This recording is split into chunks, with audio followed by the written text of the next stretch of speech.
Let us see the pin diagram of A086. See here, pin number 1 ground, pin number 40 VCC is operating plus 5 volt. Then pin number 20 ground, pin number 19 clock input.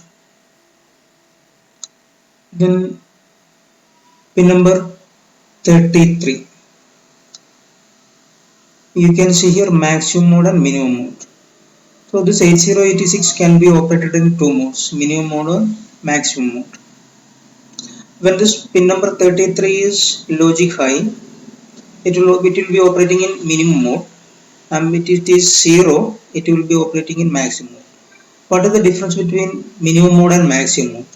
In minimum mode, 8086 will control everything. There is no co-process to support the operations of 8086. But in maximum mode, you can use co-process in the circuit. And see this pin number 31, 30, 29, 28, 27, 26, 25, 24. These pins has different functions in minimum mode and maximum mode. For example, pin number 27, it operates as a status signal in maximum mode S1 bar, and it operates as DT or R bar in minimum mode. Then you can see pin number 16, it is AD0, AD0, AD1, AD2, AD3, AD14, AD15. These are the multiplexed lines. Address and data are multiplexed. These lines are A0 to A15 and D0 to D15. That is address lines A0 to A15 and data lines D0 to D15. So when will this carry address line, address data? When will it carry data? I will discuss it at the time of learning timing diagram of 8086.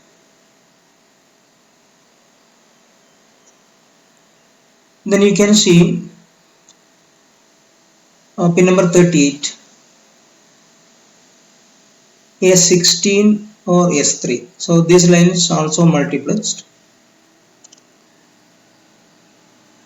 A16 is the address line, S3 is a status signal. So 38, 37, 36 and 35. These lines multiplexed address and status signals. At a particular time, address will appear on this line. At a particular time, status will be appearing on this line.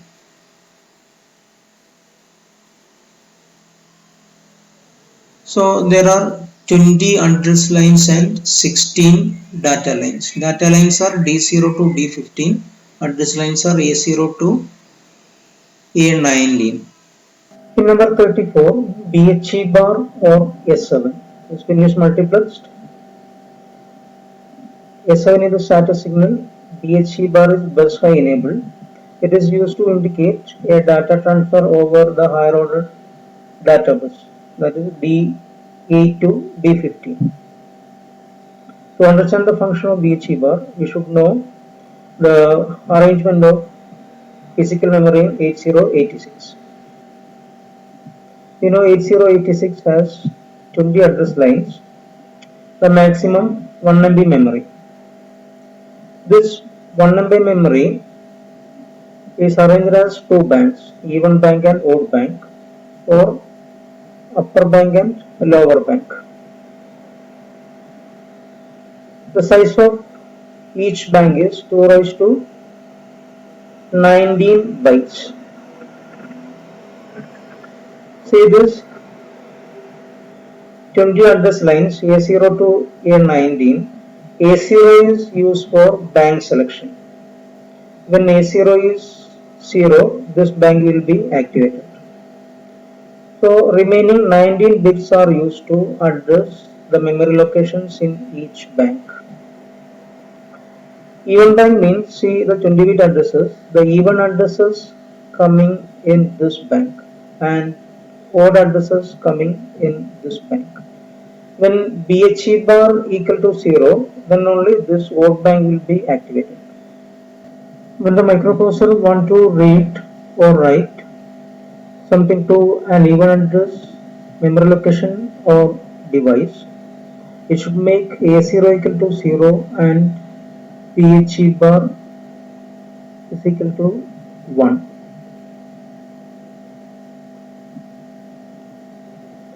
The data from even address memory locations or IO devices flow through the lines D0 to D7.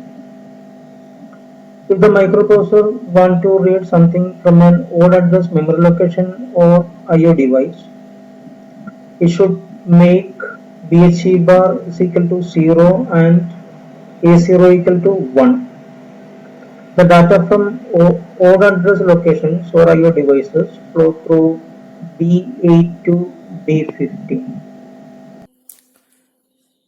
So when the microprocessor want to read a byte from the odd address memory location or an odd address IO device, it will put the 20-bit address on the address lines and generate BHE bar equal to 0.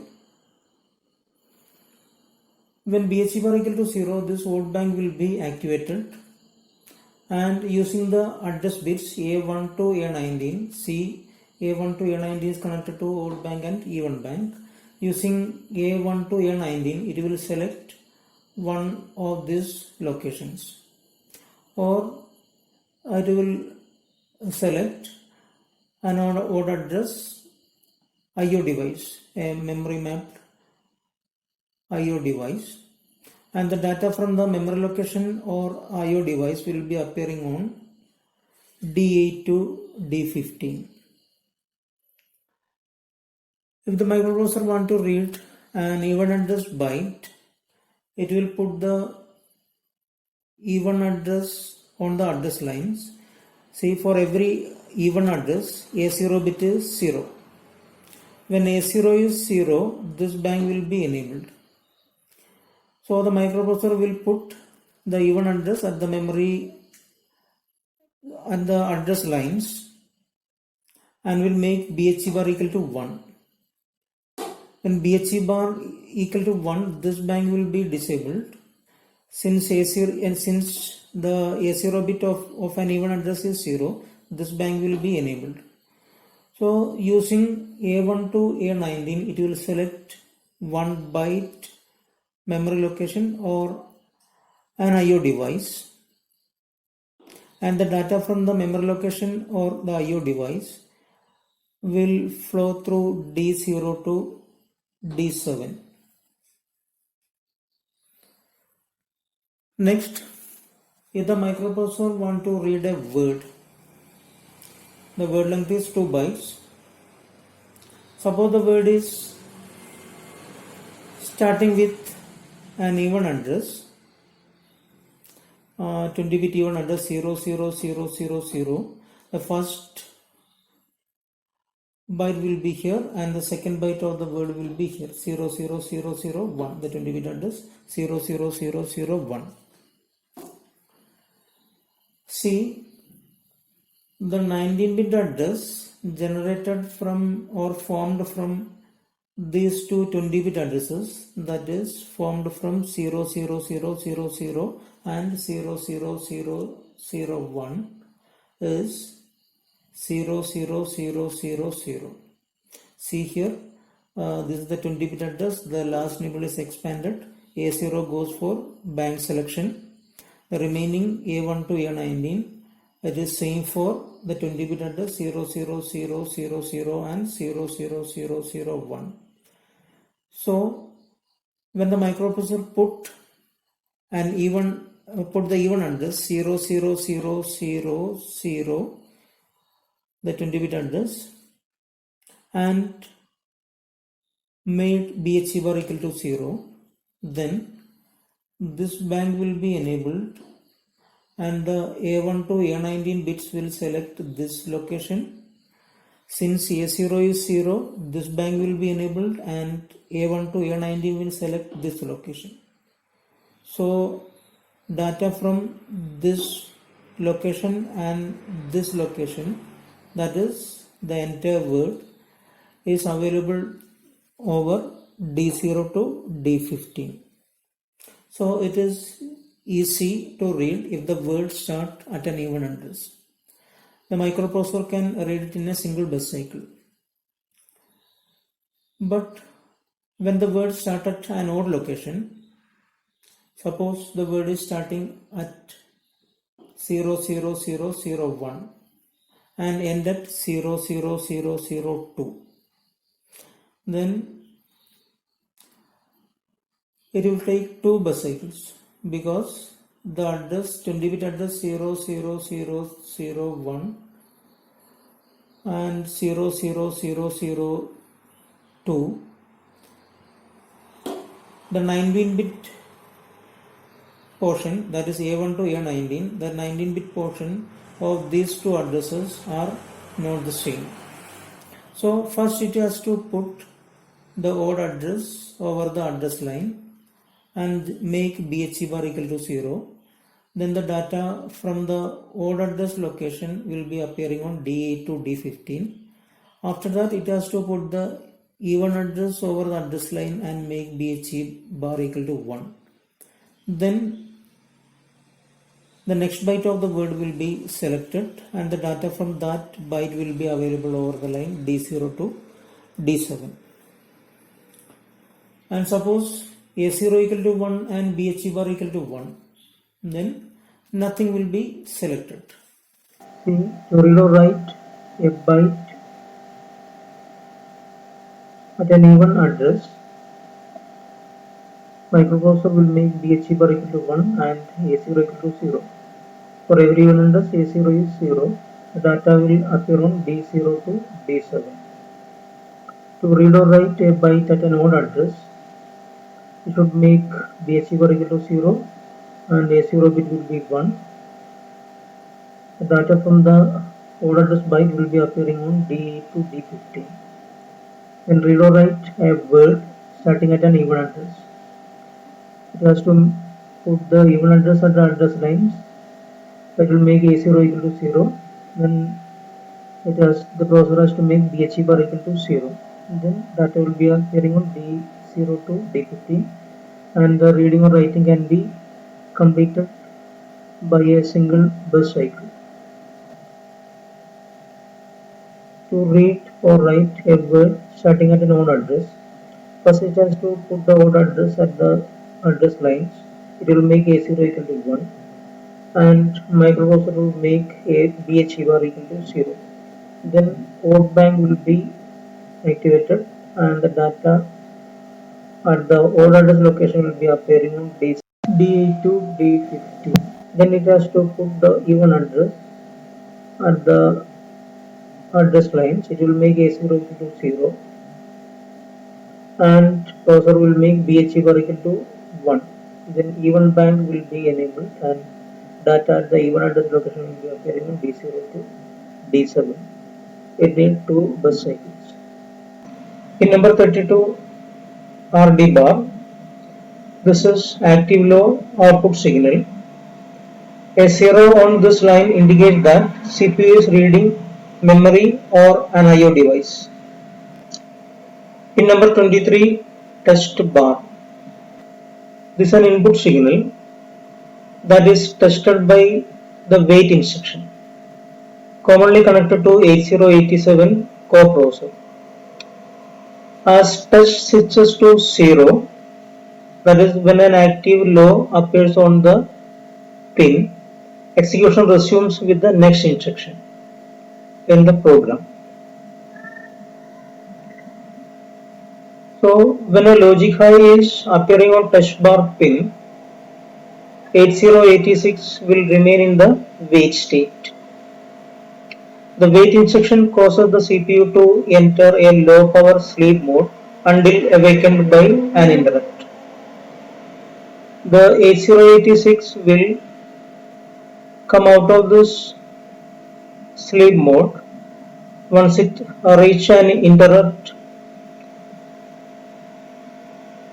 Once it receives an interrupt or a logic 0 and touch bar pin. Let us see the connection between 8087 and 8086. Here the BC pin of 8087 is connected with touch bar pin of 8086. Once this 8086 identify the instruction is of 8087, 8086 will execute a wait instruction. This wait instruction continuously tests the pin test bar. 8087 has to read a lot of data and compute the result, and 8086 can proceed the execution of the program only after getting a result from 8087. So it will check the touch bar pin. When 8087 is calculating the result, it will make the BC pin logic high. When the wait instruction tests this pin touch bar, it knows it is logic high. This 8086 will remain in the wait state. Once the result is computed by 8087, it will make the BC pin 0 and a logic low reached on touch bar pin. This touch bar pin is active low. So once a logic low reaches on touch bar pin, 8086 can continue the execution of the remaining instructions. Pin number 22, ready. This is an input signal from the IO devices. A high on this pin indicates that the device is ready to transfer data. Pin number 21, reset. Microprocessor resets if this pin is held high for 4 clock periods. Instruction execution begins at F0H and interrupt flag is cleared.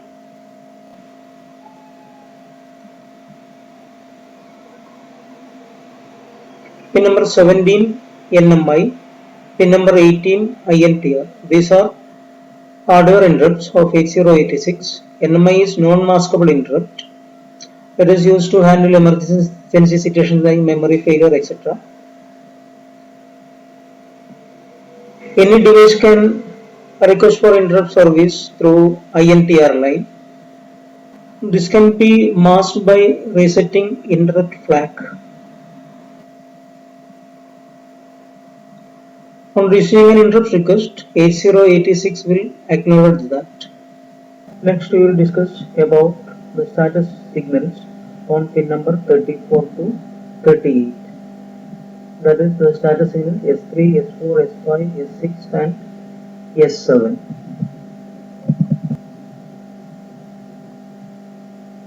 This S4 and S3 will be interpreted like this.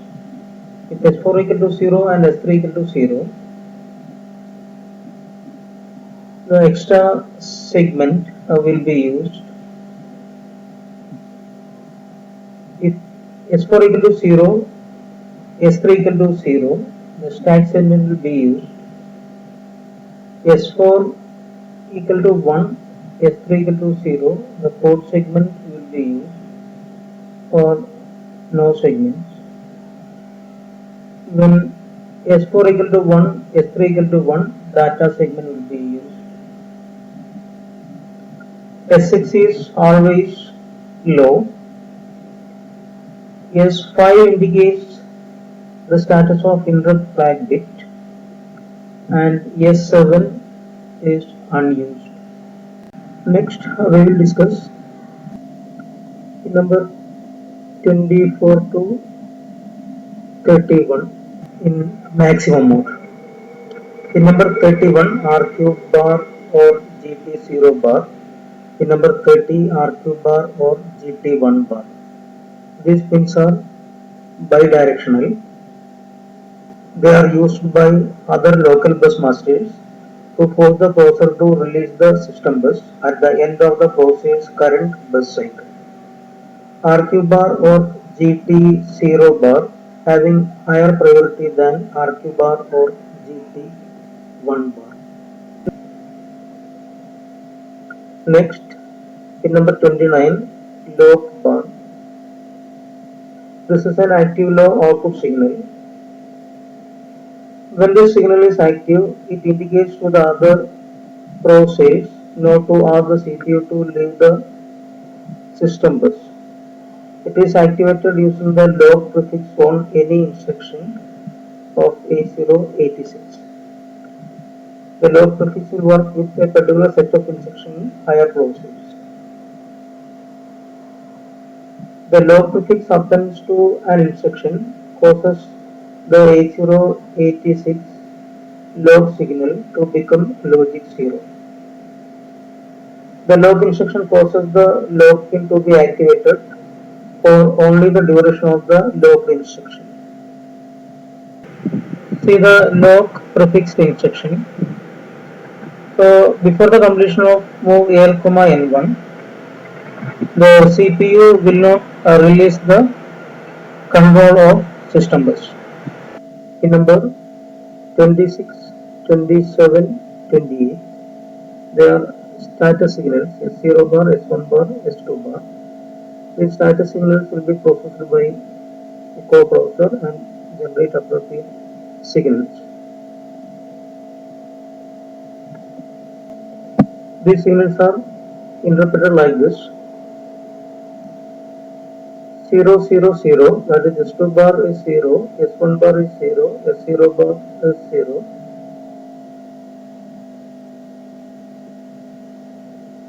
The current activity is an interrupt acknowledge.